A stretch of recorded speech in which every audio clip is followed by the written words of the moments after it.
Hello, it's me, Professor Root at Baba University. You may know me as Professor of Herbology, but guess what? I'm also Professor of Astrophysics. Now you may be wondering, why do I have a bottle of rose syrup and a rose in my hands? Well, that answer is quite simple. I love the smell of this and the taste of this. And today we're going to find out that there's a verse in the Holy Quran that talks about the color of roses as well as a galaxy far, far away.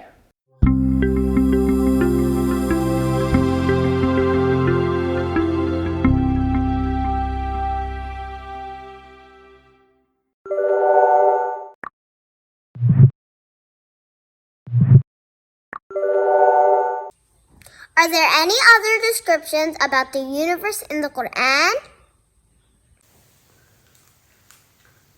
Well, excellent question. Indeed, it certainly is possible. Allah subhanahu wa ta'ala in Surah Ar-Rahman says, فَإِذَا انشَقَّتِ السَّمَاءُ فَكَانَتْ وَرْدَةً كَالدِّهَانِ فَبِأَيِّ آلَاءِ رَبِّكُمَا تُكَذِّبَانِ. And when the heavens split, it will appear as like a rose painted red. And which of Allah's favors do you deny? You see, in 1994, NASA took this beautiful picture of a dying star 3,000 light years away.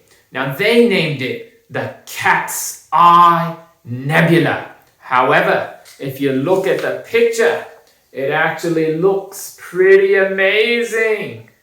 It may, you could say, look like a rose. Perhaps just as Allah subhanahu wa ta'ala described in Surah Ar-Rahman. Amazing, subhanallah. Thank you so much for watching. I hope you enjoyed today's video about science in the Holy Quran. Check out some of our other videos and make sure to hit subscribe. In the comments below, let me know if there's some other topics you'd like me to discuss.